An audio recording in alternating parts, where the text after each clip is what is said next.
Buenas noches, compañeros. Buenas noches, doctor. Vamos a continuar con chicos de maltrato infantil y síndrome de niños sacudidos.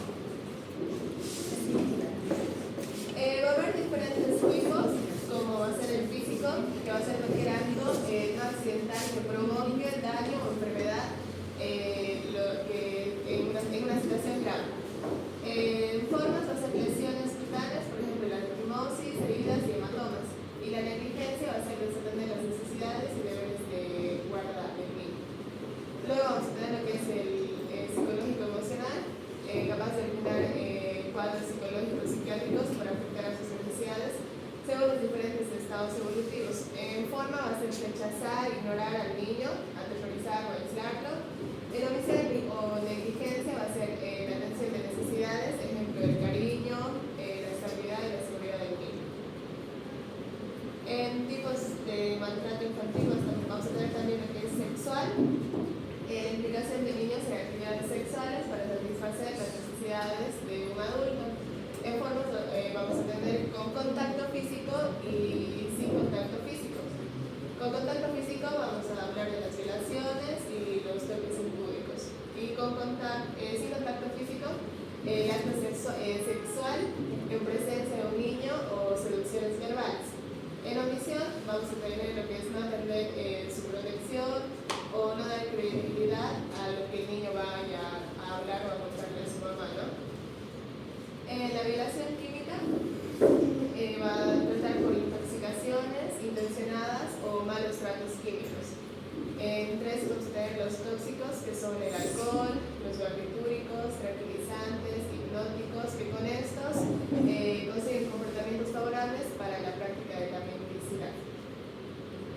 Luego tenemos el síndrome de Mannhausen, que es aquella situación en la que el padre provoca o inventa síntomas al niño que llevan a que los lleven al médico y los sometan a estudios o investigaciones inútiles que no van a servir de nada, poniendo en riesgo la vida de los niños. Ya vamos a tener lo que son los indicadores del maltrato, como son en el maltrato físico, lo que indica hematomas, contusiones, cicatrices de objetos. En el maltrato psicológico, problemas de inappetencia, sueño, el control de esfínter. En la negligencia y abandono, el retardo del desarrollo psicomotor del niño. También va a presentar lo que es hambre permanente. Y en el abuso sexual vamos a hablar sobre enfermedades de transmisión sexual o irritación en los genitales.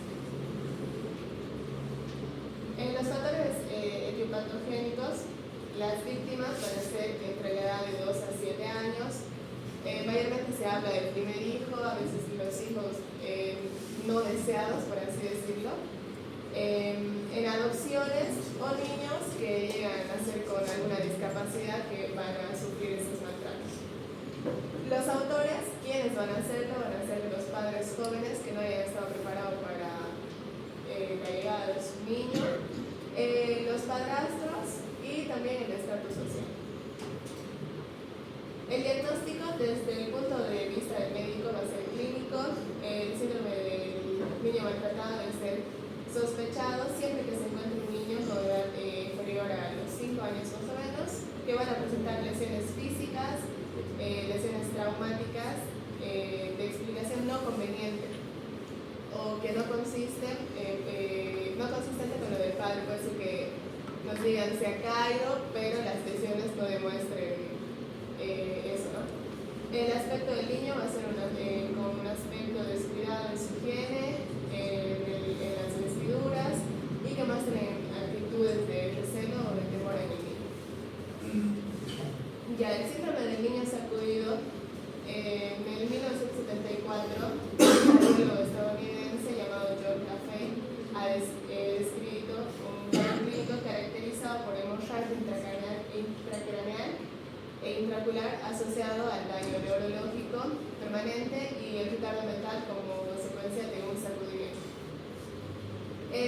síndrome es parte del niño golpeado. Se trata de niños pequeños menores a 2 años, de edad en particular, lactantes menores de 6 meses de edad que llegan a ser sacudidos intencionalmente.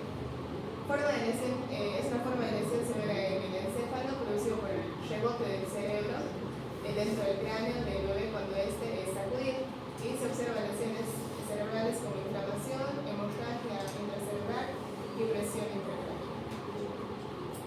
El diagnóstico de esto se basa en una historia clínica detallada, un examen físico prolijo, porque en este síndrome no vamos a ver lesiones como hematomas y eso, ¿no? Y exámenes complementarios. El motivo de consulta van a ser un 45% de las convulsiones, el compromiso de conciencia en un 43%, alteraciones del patrón respiratorio en un 34%, el niño va a presentar letargia, irritabilidad, hipotonía, incluso va a haber una postura de opistótonos.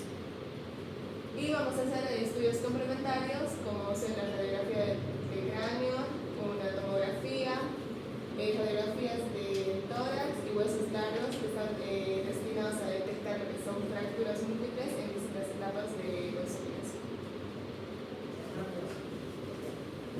Antes de que pasemos a este tema, lo más importante en la parte legal, cuando lo que es el maltrato del niño, es la evaluación tanto física como psicológica. Ustedes van a ver en este ámbito prácticamente que vienen los niños y muchas veces son sumisos, no son extrovertidos, no son introvertidos, no hablan mucho, no son hiperactivos.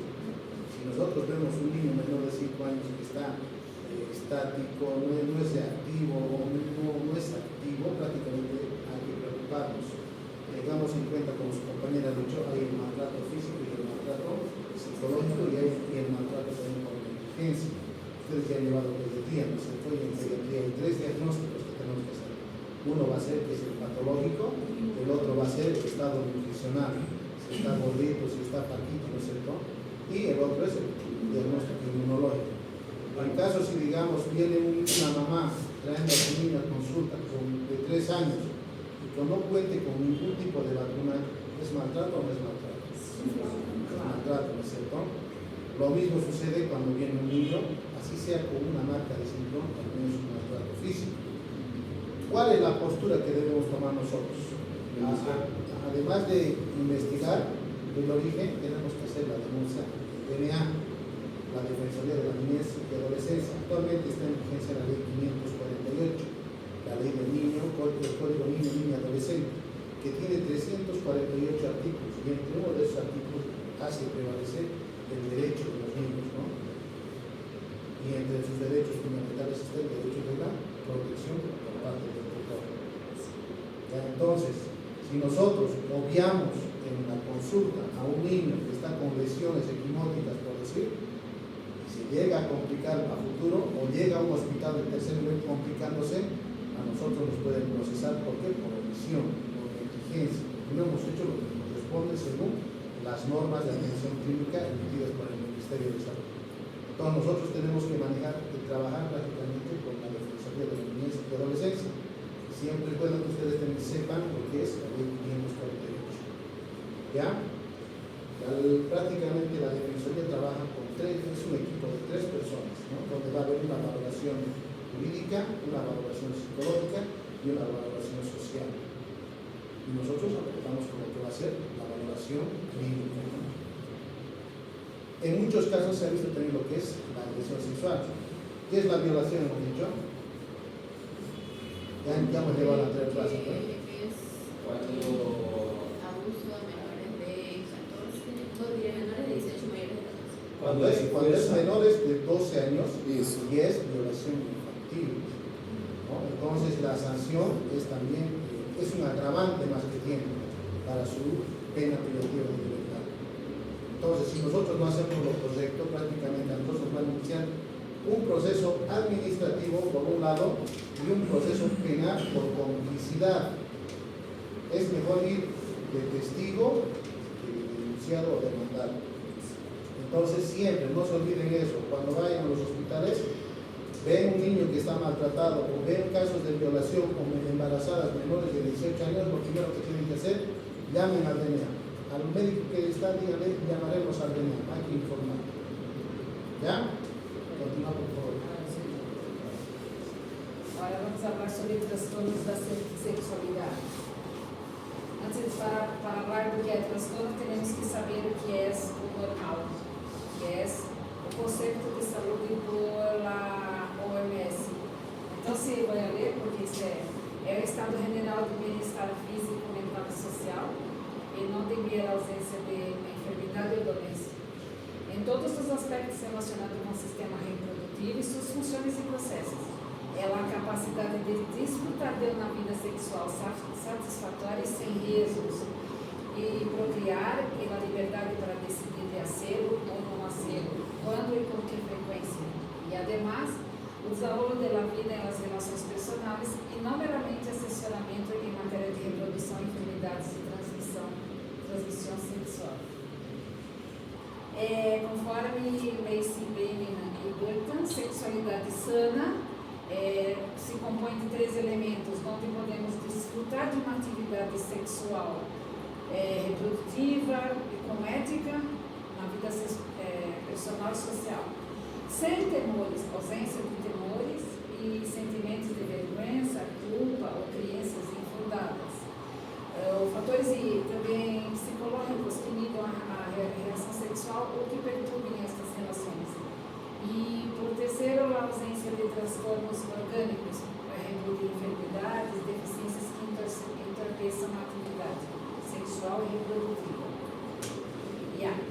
Aqui vamos falar três termos bastante importantes, o que é sexo, sexualidade e sexologia. Neste caso, a sexualidade constitui uma dimensão fundamental da pessoa humana e não pode ser vista como uma conduta meramente instintiva. Encerra em várias configurações. Podemos dar as vertentes em biológicos, psicológicos, social e cultural e antropológicos. Então, se sexo é uma condição orgânica que distingue o macho da hembra em seres humanos, em os animais e plantas. Sexologia é um estudo da vida sexual humana desde o ponto de vista genital, fisiológico, general e psicológico. E a sexualidade, aqui já se faz da parte integral do ser humano, desde que nasce, por toda a vida, desde a adolescência, e a sexualidade se manifesta em grande medida através dos campos da vida. Isso é um conceito de Freud, não? Que há potências de sexo, várias coisas assim, e que se vai desenvolvendo com o tempo. E de maneira de pensar, relacionar-se com os demais. Os transtornos sexuais pode ser um estado comportamental, funcional ou comportamental, que vai ser diferente daquela primeira parte que era sana. Temos aqui as parafilias. Essas parafilias se caracterizam por uma ativação sexual anti-objeto ou situações. Que, por exemplo, a persona com persona vai haver um sexo, né? Vai ter a sexualidade. Porém, neste caso de parafilias, será ativado por objetos ou situações que vão vai sair fora da parte natural, normal do comportamento e das atividades recíprocas aceitas pela sociedade, pelas pessoas. Está mais ou menos assim. E as disfunções sexuais já se caracterizam por inibição do desejo sexual e câmbios psicofisiológicos que caracterizam o ciclo da resposta sexual. Então, são duas coisas diferentes. Aqui, para entender um pouco, parafilia provém de vozes gregas, de ser um amor paralelo do normal para ao lado de e fedes amor. E carece de conotações pejorativas ou morais. Só isso. Vamos explicar melhor, só vou para passar. Há uma evolução da história das parafilias que desde o século XIX era um pecado. Depois a psiquiatria disse que era um transtorno orgânico como, por exemplo, a sífilis. Aí esta parafilia é uma coisa que não aceita pela sociedade, não aceita pelas pessoas. É um problema mais orgânico, não é um problema de pecado. Em Freud, já em princípio do século XX, ele já disse que era um conflito inconsciente, expressado de forma inadequada. Conflito inconsciente, expressado de forma inadequada. Já a ciência de finais do século XX diz que os fatores psicológicos implicados em períodos de aprendizagem e estabelecimento das condutas sexuais. Então, é uma coisa, pecado, depois transtorno como orgânico, depois um processo inconsciente e depois, que essa foi, é um fator psicológico implicado em período de aprendizagem da sexualidade, do estabelecimento da conduta que vai se haver. Bem, para falar agora mais, para esclarecer para parafilias, são comportamentos sexuais caracterizados por excitação do sujeito diante de objetos e situações que não formam, como disse, parte dos padrões sexuais habituais. Então, se pode haver aqui um comportamento um pouco, vamos dizer, diferente do normal ou do aceito. É um transtorno tipicamente masculino e, na verdade, não afeta a resposta sexual. É uma desviação de eleição da relação com a pareja.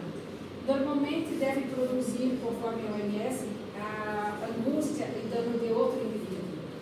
E Monner e Hertz definem estados psicossexuais, reatividade obsessiva, um estímulo desusado, inaceitável, independente do que buscam manter uma situação sexual a fim de facilitar o orgasmo. Então, a parafilia, ele vai se utilizar de outros processos para se satisfazer, objetos, pode ser angústia, dano ao outro ser, é isso que vai formar esta parafilia.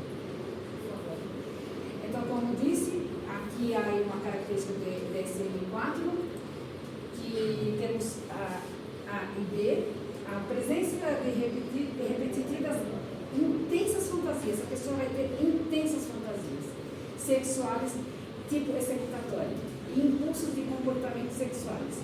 Pode ser, como disse, objeto não humanos, sofrimento, humilhação do mesmo ou da pareja, e pode ser incluso de ninhos ou de outras pessoas que não consentem, que apresentam durante o período de 6 meses. Então, isso é importante. Objeto, sofrimento, humilhação, pessoas que não consentem e, importantíssimo, por um período de 6 meses. E por B, impulsos, comportamentos e fantasias, sempre por DSM-4, terem que provocar um mal-estar significativo, deterioro social, laboral ou de outras áreas importantes do indivíduo. Aqui, mais uma vez, repetindo, que são repetidas e intensas fantasias sexuais, tipo excitatório ou impulsos de comportamento. Então, ele pode ser, se for por objeto, podemos entrar numa categoria de fetichismo. Se for sofrimento e humilhação, masoquismo e sadismo.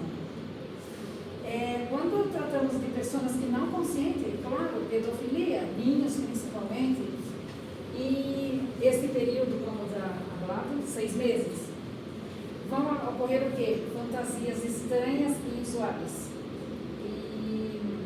E que vão se converter como principal eixo da conduta erótica.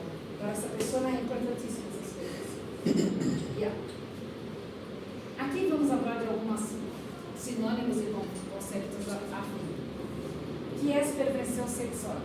Perversões sexuais são sintomas patológicos que o indivíduo não tem angústia, não tem sofrimento, nem luta, está em sintonia com ele mesmo, está bem para ele. As desviações sexuais, eu já vai estar assim, dizendo que equivale a separação entre a norma e o normal. Ele vai estar alejado de fontes de caminho esperado comum, habitual, familiar. Aquilo, como disse, essa desviação vai estar distante do que é normal, do que é esperado pela família, comum, habitual, essas coisas. Já quando falamos de anomalias sexuais, essa foi proposta por Gannon e Simon como 3 tipos em 1967 de condutas sexuais. Eu vou passar as 3 condutas. Uma que são anomalias normais, socialmente reprovadas, muito comuns, por exemplo, masturbação, as relações pré-matrimoniais, contatos orogenitales heterossexuais, juegos anais, sexo em presença de outro, promiscuidade, hasta relações extramatrimoniais. Socialmente reprovadas, tá vendo? Lá B já são subculturais, socialmente estruturadas, mais reprovadas aún, que é o quê? Intercâmbio de pareja, sexo grupal e homossexualidade. Agora, com a relação às anomalias patológicas, incesto, isso é completamente patológico. Incesto, contato sexual com ninhos, exibicionismo, o voyeurismo, as injúrias agressivas, sadomasoquismo, a bestialidade, a urolagilia, a coprofilia e travetismo e a necrofilia. Esses termos, não se preocupem, que Franklin vai abrir mais. Aqui, continuando, havia alguns filósofos, algumas pessoas assim, que tentaram, vamos dizer, modificar, cambiar os termos, de modo que se quedasse um pouco mais adaptável para a sociedade. Por exemplo, alteração sexual. Gallardo disse, de um padrão sexual, que são distâncias de médios tipos, vamos substituir por um complemento. Então, essa alteração sexual, vamos dizer que é um complemento que essa pessoa aí vai utilizar, complemento. As condutas excepcionais, como perversão, vamos falar como aberração, aí Giraldo que propôs isso. Como preferência sexual, vamos falar sobre opções livres. Espero que desse um pouco mais leve, vamos dizer. Não? E nas orientes sexuais, antes havia algumas questões que a homossexualidade era tratada como um transtorno mental. E Freud veio e considerou que é uma mera variante das preferências sexuais. Portanto, tampouco se tratará de uma parafilia, e antes era tratado como uma parafilia. Causas. E aí? Quais são as causas? Não se sabe. Não está muito bem estabelecido. Pero que uma das questões apontadas seria a atmosfera familiar, a repressão dos pais, a maneira de, quando é infantil, eles rolos sexuais tratado com repressão. Então, para enfrentar tudo isso, tem que haver uma inteligência, uma naturalidade para tratar e prevenir, para não se reprimir essa sexualidade natural, como se diz. Então, como se surge na infância e na primeira adolescência, os padres são os mais responsáveis por esta condução dentro desta situação para não reprimir e não causar parafilias. Então, por diálogo, conhecimento dessas possibilidades. Diagnóstico. Veja uma foto. És tu? Não, sou eu. Não, sou eu. Em nível psicológico, podemos apresentar mal-estar. Não se apresenta mal-estar, muitos deles não têm mal-estar. Nada, não se passa nada. Em câmbio, outros têm vergonha, depressão e tem esse problema de consciência. Em âmbito clínico, os pacientes que mais consultam são os pedófilos, seguidos dos exibicionistas, os voyeurs, e a menuda causa de pressão social e policial também, não? Porque não estão assim livres, espontâneas na busca.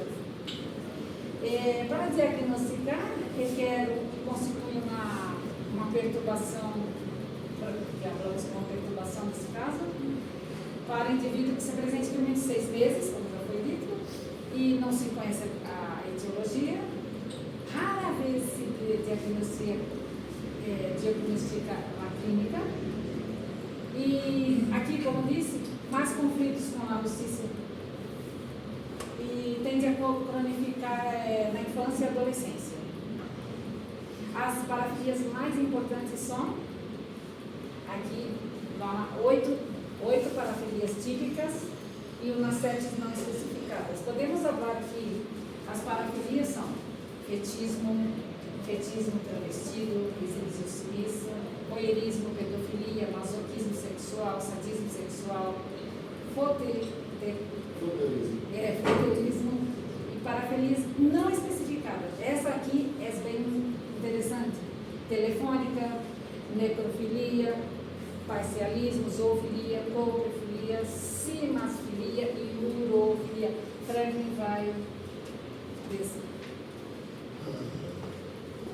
Vamos para a parte divertida da apresentação. Pode passar. Vamos falar um pouco sobre essas parafilias, como se comportam mais ou menos as pessoas. Como trabalhar praticamente na parte diagnóstica para não quebrar muito tempo. Então, os feticismos são as pessoas que têm fetiches de se estimular sexualmente de várias pessoas, generalmente com roupa interior, né, vestidos com roupa de latex, de cuero, como...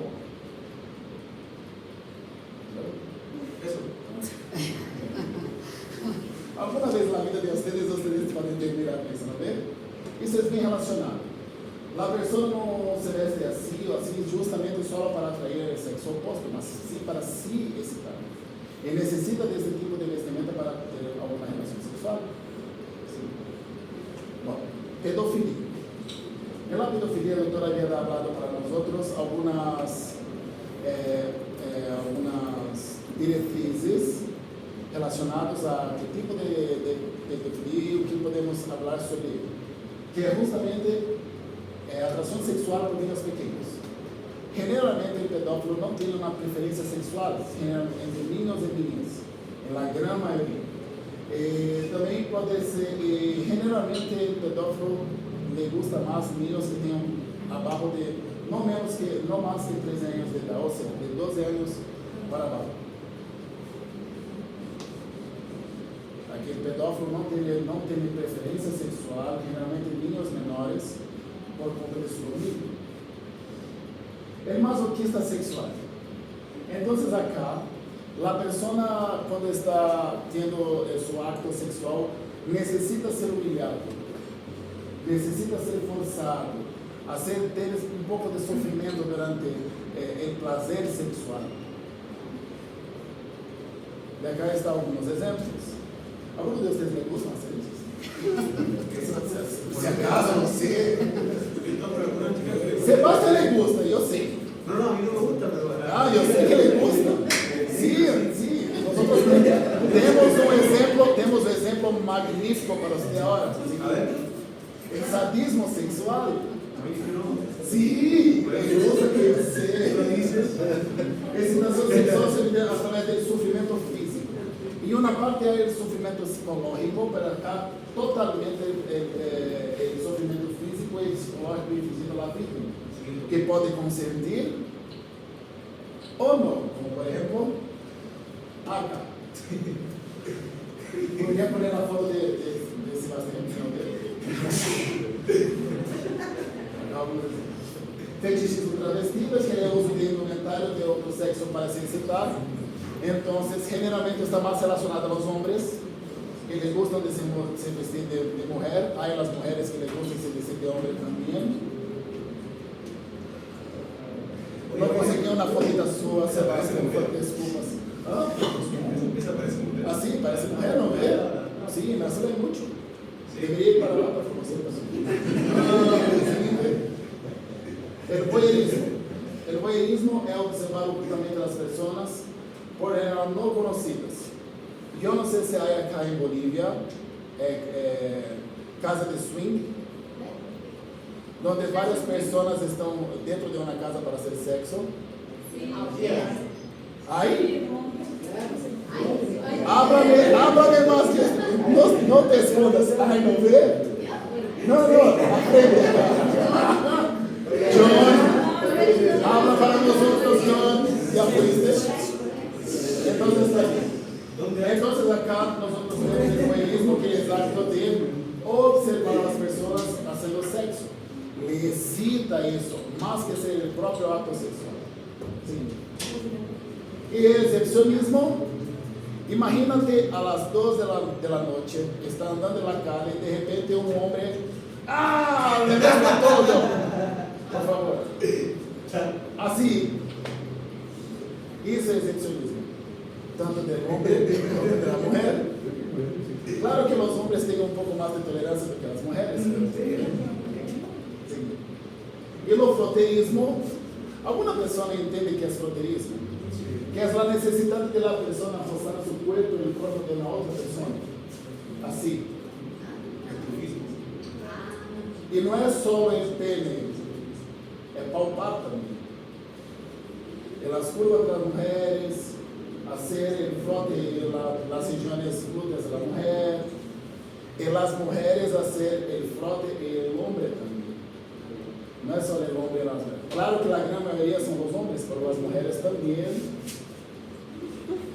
hacer el frote. Y nosotros acá nos hablamos sobre las típicas. Acá nos vamos a hablar sobre las atípicas también. Empezando con escatología, que es obtener el placer sexual a través del teléfono. Entonces, me gusta mucho esto. Que la mujer se excita por la línea. Sí. Necrofilia, que es la necesidad de hacer sexo con personas muertas, le excita una chica muerta. Murió una chica ayer, qué bueno que va para el helicóptero porque puedo hacer algo con ella. Y puede parecer feo, ¿no ve? Pero esas personas tienen esa alteración y para ellas les parece muy bien. Segundo, parcialismo. La persona tiene exclusiva, por más de que genital, la persona tiene preferencias por otras partes del cuerpo, como por ejemplo las manos. El pulso, antiguamente, en la década, en el siglo XVII, XVIII, cuando la mujer les ponía el pulso, los hombres quedaban malucos. ¿Por qué? Porque era erótico en aquella época. Porque las mujeres no exponían mucho su cuerpo, ¿no ven?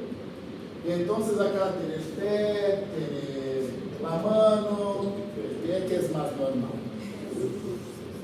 La zoofilia, bien, no necesito explicar, ¿no ven? Sí.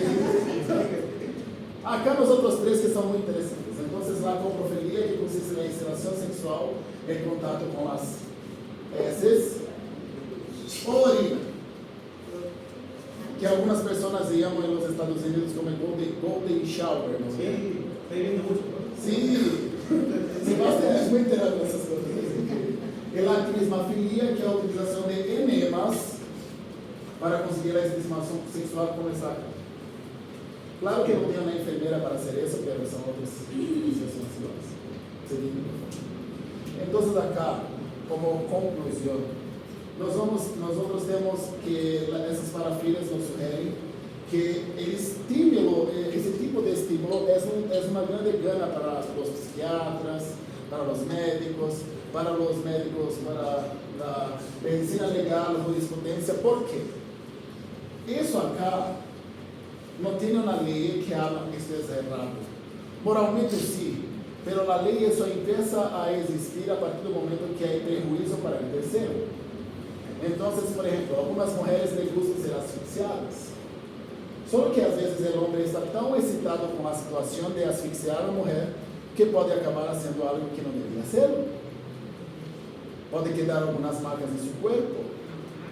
Las pocas personas que aparecen en la justicia para hacer un reclamo es porque algunas de las veces la excitación del parcero hace con que pasen molestados. Disfunciones sexuales. Las disfunciones son las inhibiciones o son el aumento de los deseos sexuales. Acá nosotros tenemos el ciclo completo de la respuesta sexual y se divide en 4 partes. Creo que la gran mayoría debe llegar al primero o segundo. Algunos tercero. Y se llegó al tercero o al cuarto con certeza. Entonces nosotros tenemos la fantasía sexual con la persona que tiene la visión. Entonces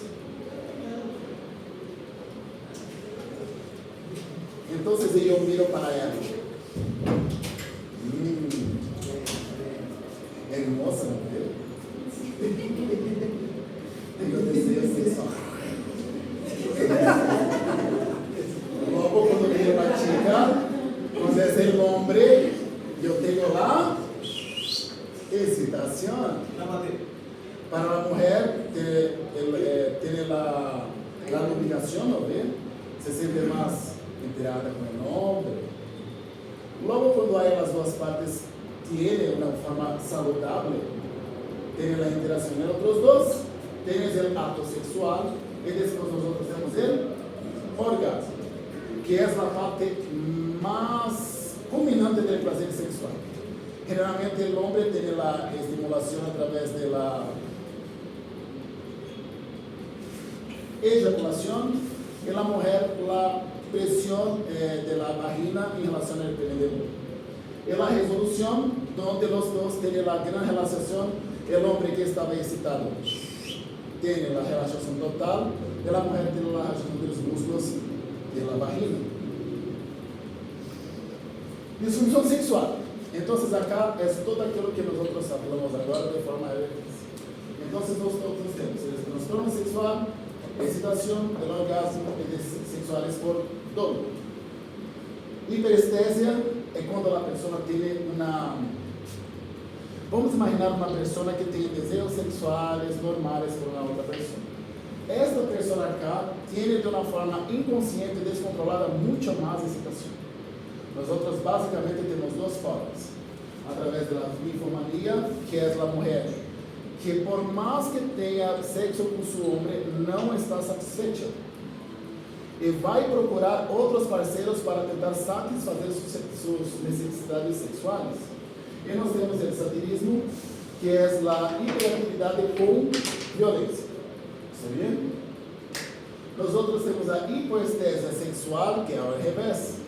Entonces, si la persona con hiperestesia estaba muy estimulada, la hipoestesia, la persona no tiene estimulación o tiene una hipoestimulación parcial. Y acá nosotros, no, los criterios voy a dejar para después. Pasa. Primero vamos a hablar sobre la impotencia sexual. El hombre, impotencia sexual. En la mujer, frigidez. ¿Está bien? Solo para el hombre, impotencia sexual. Y en la mujer, frigidez. ¿Está bien? Entonces, incapacidad de lograr una erección o se mantener erecto para tener una relación sexual. 90% de esas personas es por orden psicológica y 10% por cuenta de causas orgánicas. Entonces, la impotencia, yo no voy a preguntar eso, pero generalmente en la primera relación sexual, el hombre está tan ansioso porque finalmente consiguió una chica para hacer sexo y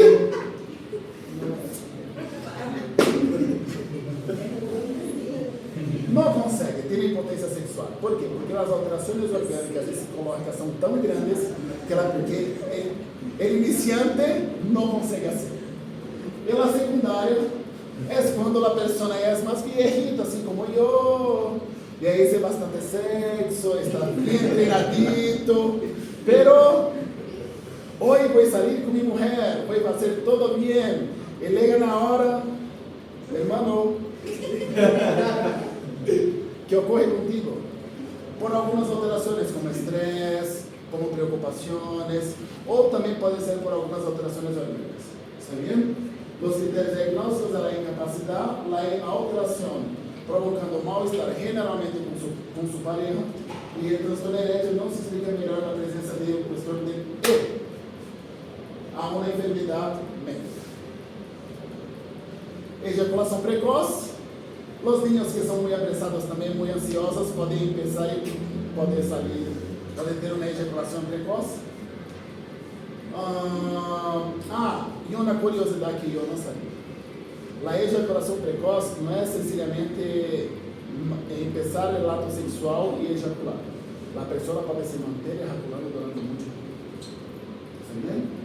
Entonces, nosotros tenemos algunos criterios. Entonces, la primera para entender la eyaculación precoz, aparición de un orgasmo y eyaculación persistente o recurrente en respuesta a estimulación sexual del otro sexo. O clínico sempre tem que entender os fatores que influem na duração da fase de excitação, como na idade, pareja, de repente o menino tomou uma pareja muito hermosa e não acredita que é muito hermosa e está muito ansioso para começar o sexo. A frequência que ocorre a ejaculação precoce. E a ejaculação precoce não é devida exclusivamente aos critérios diretos de uma substância, como abstinência de opiados, drogas, álcool, entre outras coisas. Frigidez. Então, o homem, impotência sexual, a mulher, frigidez. O homem não consegue ter uma ereção, e não consegue ter uma ereção, e não consegue manter uma ereção para ter sexo. Em caso da mulher, é ausência ou diminuição de gozo sexual e incapacidade de origem psicológica para responder adequadamente a uma relação sexual. Então, normalmente, com carícias, o homem llega, a mulher começa a quedar um pouco mais receptiva ao homem. Para uma mulher com frigidez, isso não ocorre. De uma forma psicológica e de uma forma física também.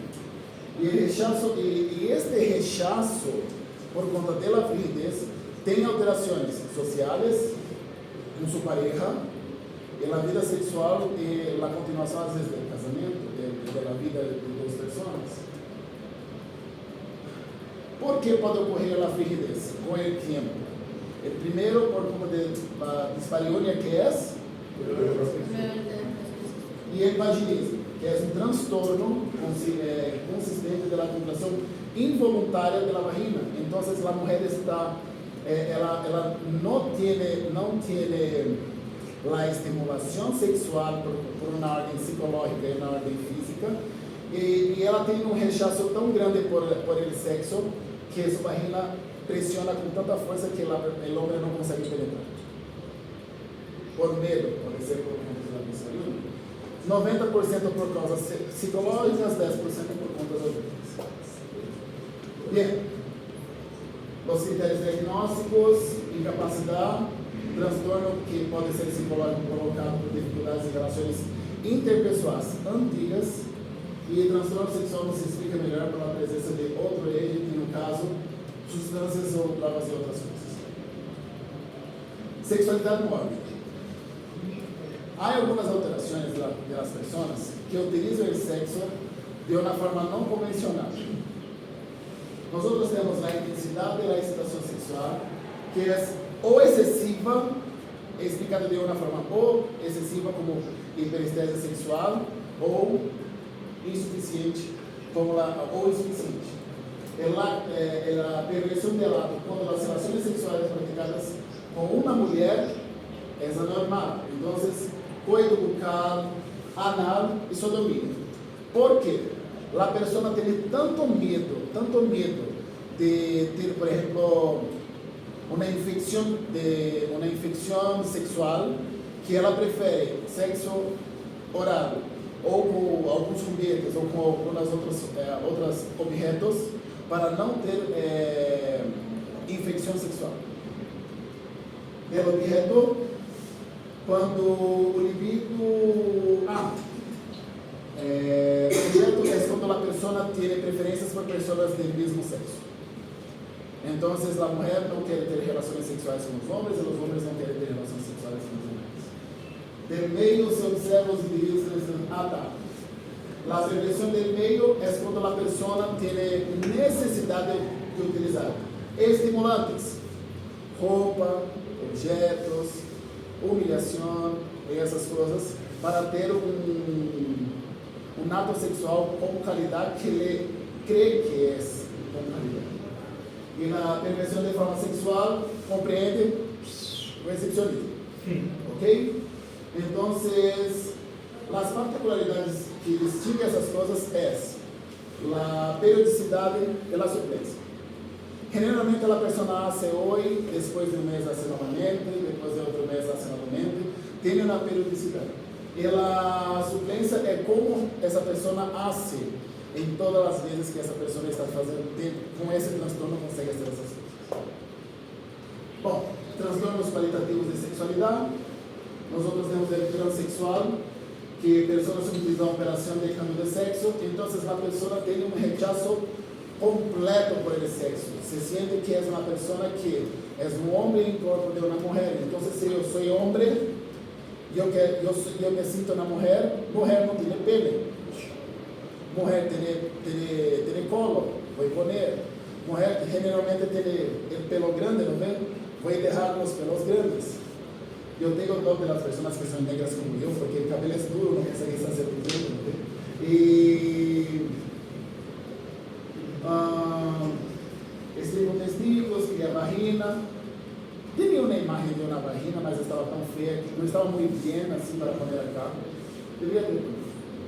E a mulher, estipação pelos peitos, útero, tronco, ovário, tudo que ele constitui como mulher, se estimpa tudo.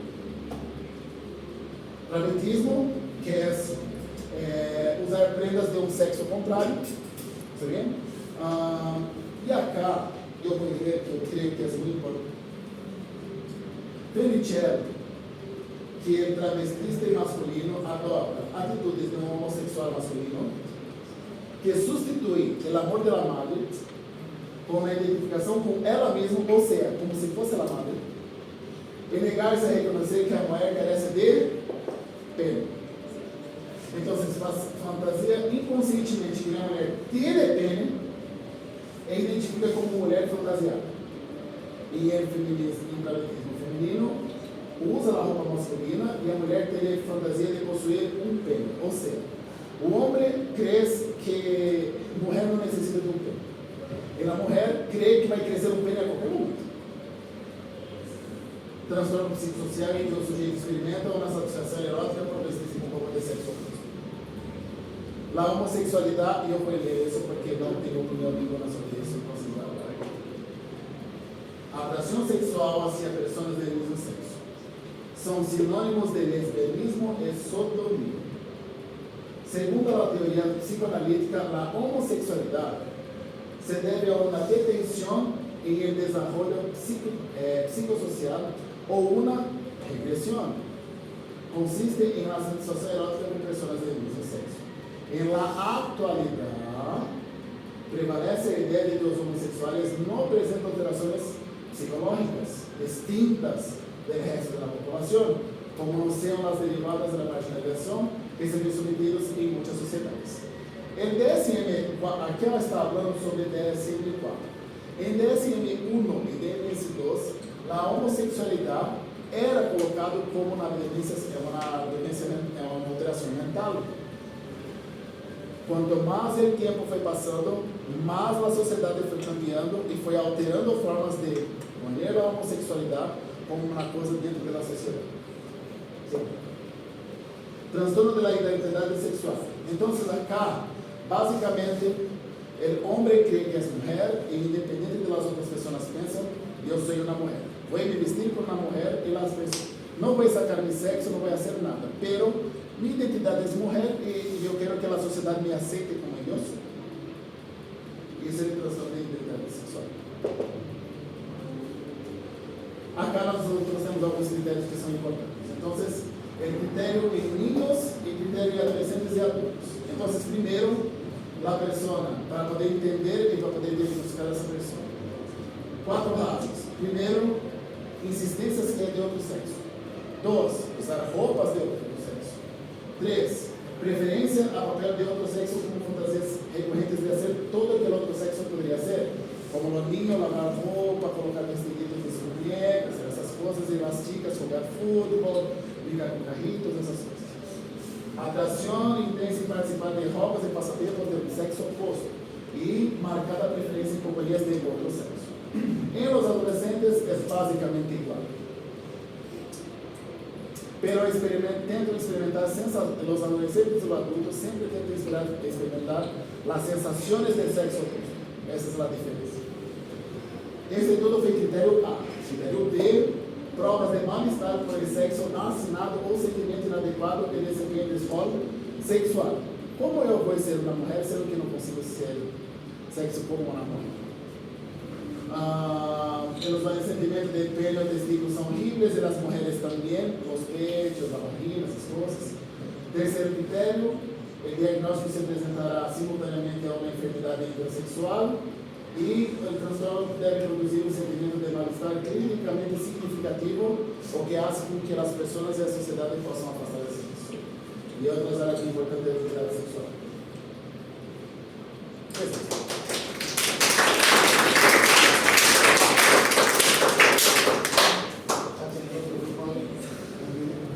Algo muy importante, ¿no? O sea, yo pienso que ha quedado claro, ha sido más gráfico, práctico, se ha entendido.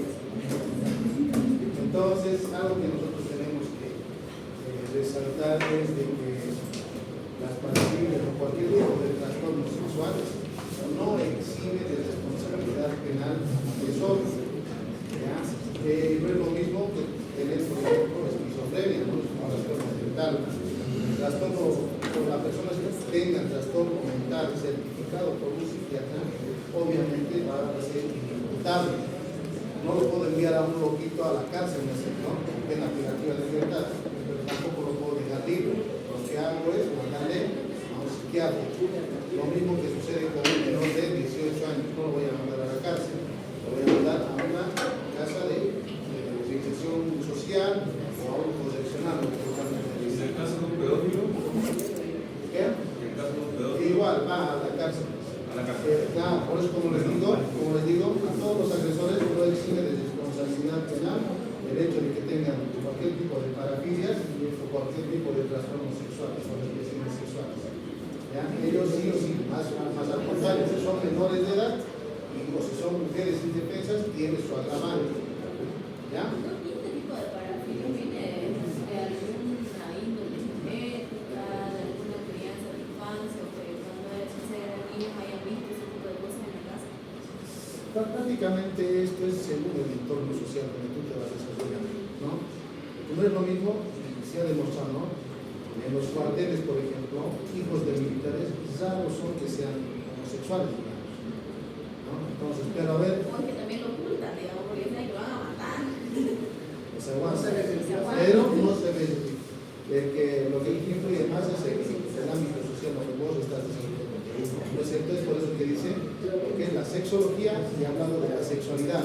La sexualidad es el tiempo que transcurre desde la pubertad incluso hasta la juventud, donde tú vas a empezar a conocer tu cuerpo y vas a poder decidir qué tipo de sexualidad quieres adoptar, ¿no? Es por eso que llegan algunos a tener desviaciones sexuales.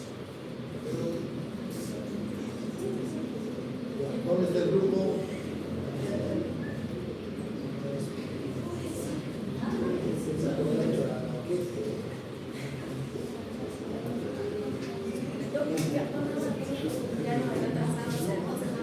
Sí, afuera.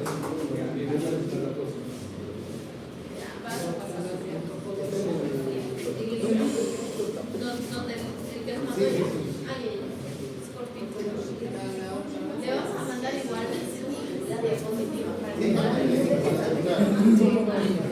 Porque si me van a pasar todo, ellos ya están haciendo su video para eso.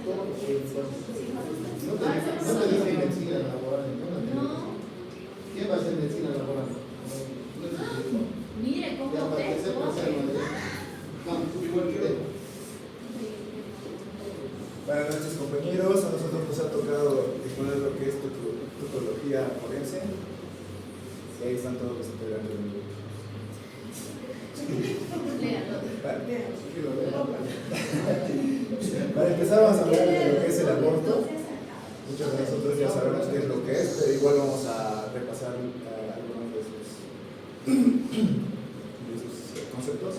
Por ejemplo, teológicamente viene del latín abortus o abortus, que viene de abortio, que significa morir prematuramente, o también de haber privación y ortus de nacimiento. Entonces, en cuanto a los conceptos, vamos a tener tres diferentes conceptos, que son el concepto de obstetricia, o sea, el de medicina legal y el jurídico. En el obstétrico dice que el aborto es la interrupción o expulsión del producto cuando no es viable. Puede ser menos de la semana 22 y tener un peso menor a 500 gramos. Puede ser espontáneo, patológico, terapéutico o criminal. En cuanto a la medicina legal, ¿qué es lo que dice? Dice que la muerte del producto que es la muerte del producto en cualquier momento de la concepción. Y el jurídico dice que es provocada por voluntad. ¿Cuál es la diferencia entre un aborto desde un concepto jurídico a un concepto metodológico? Que el jurídico busca culpables, se podría decir,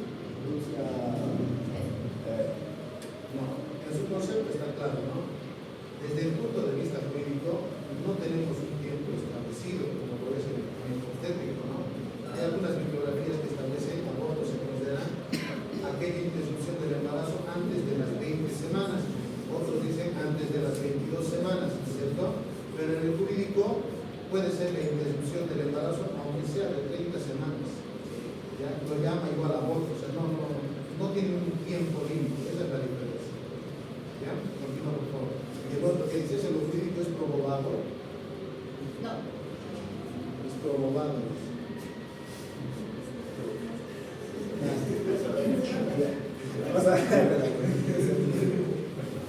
Bueno, en cuanto a la clasificación clínica, vamos a ver que se clasifica en amenaza de aborto, hablando del aborto espontáneo, amenaza de aborto, aborto de impulso, aborto detenido, aborto accidental. En cuanto a la amenaza de aborto, pues se va a ver en una pérdida sanguínea de color rojo negruzco, en una especie de bola de color café, y también va a presentar el dolor hipogástrico y región sacra. El aborto en curso, pues la pérdida sanguínea va a ser abundante con pequeños coágulos y es más roja.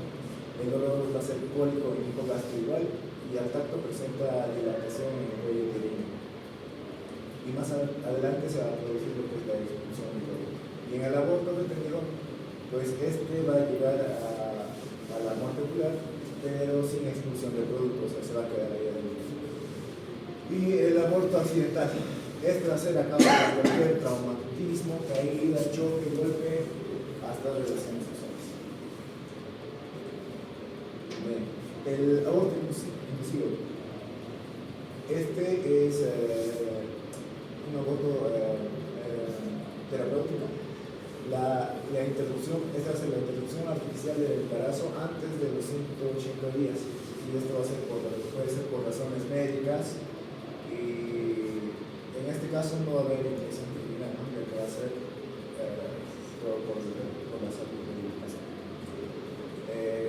Después vamos a tener lo que es el peligro real, el agrave de la enfermedad, el cese de la enfermedad y el último de la tenemos que Sí, perdón, te voy a interrumpir. El aborto terapéutico prácticamente tiene que realizarse antes de los 6 meses, ya por eso es 180 días, para que no pueda ser ejecutable, ya, porque como su nombre dice es terapéutico.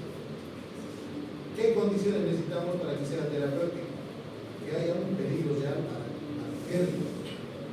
Por ejemplo, que sea una niña de unos 14, 15 años, pero que tenga una disproporción sexual, o sea, producto de una violación, ¿no es cierto? Que agrave la enfermedad. Superior, pero será aborto terapéutico cuando sabemos que el feto tiene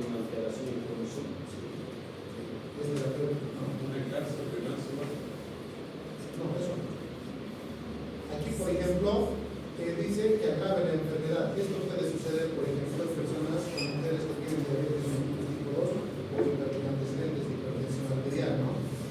Entonces, el cese de la enfermedad, el médico, el ginecobstetra, tiene que garantizarnos que después de haber realizado el aborto, la mujer va a estar sanita. ¿Ya? Y esto es como último recurso, ¿no? No, doctor. Yo nunca había preguntado para ningún ginecólogo.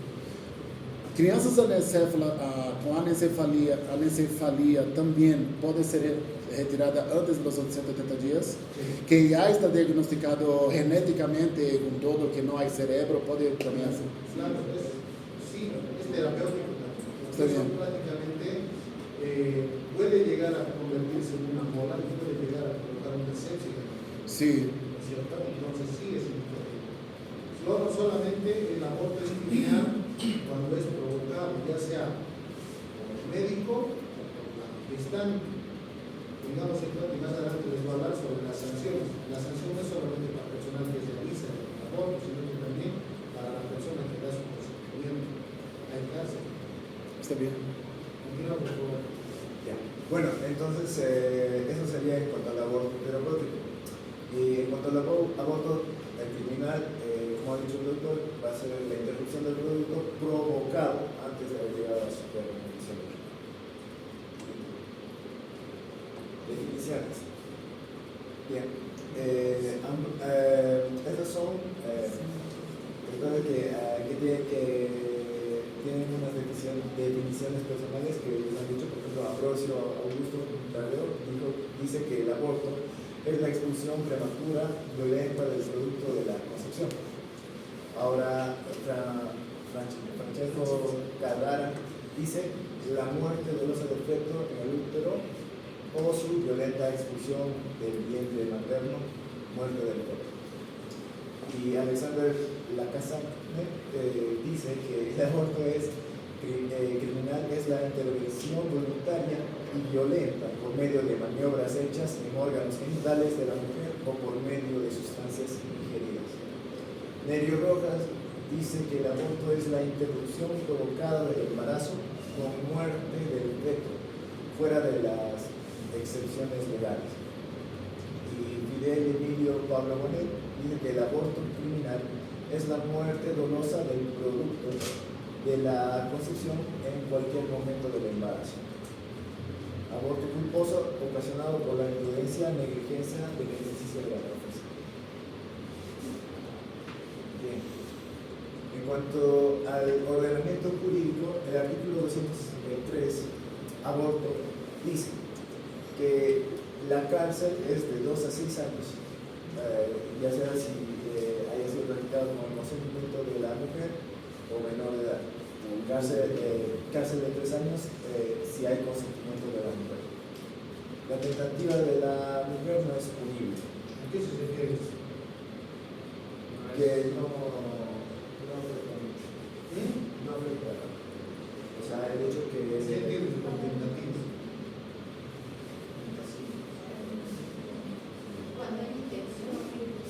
Hay intención, pero no de la intención. ¿No es eso? No simplemente no es punible, no lo puedes sancionar por algo que quería hacer, pero no lo ha hecho. El artículo 264 dice aborto seguido de lesión o muerte.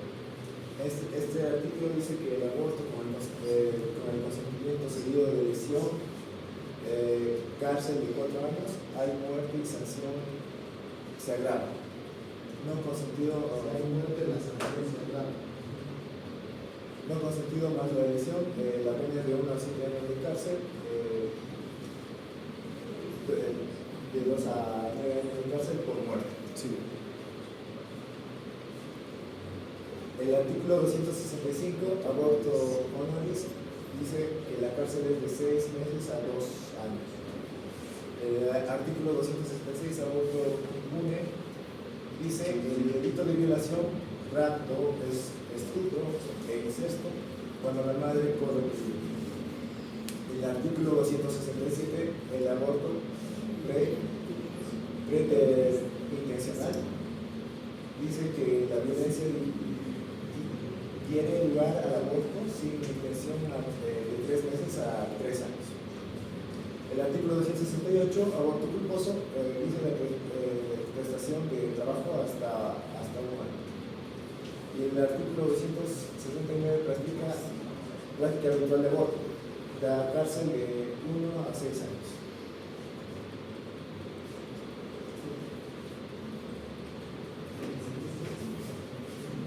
Diagnósticos. A cada paciente se le debe realizar un examen físico y este tiene que evidenciar lo que es la proteína, restos para presentarlos que esta va a tener o embrionarios.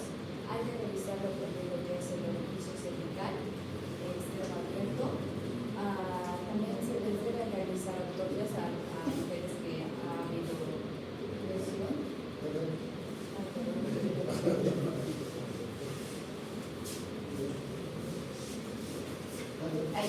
Mujeres que han fallecido se les debe realizar autopsia del útero para ver los restos placentarios embrionarios. Se le debe verificar lo que son las maniobras abortivas sobre el útero. Hay que hacer evidencia de los restos placentarios y embrionarios en la cavidad peritoneal. Hay que verificar si hay una perforación uterina por causas bruscas que hayan sido ocasionadas.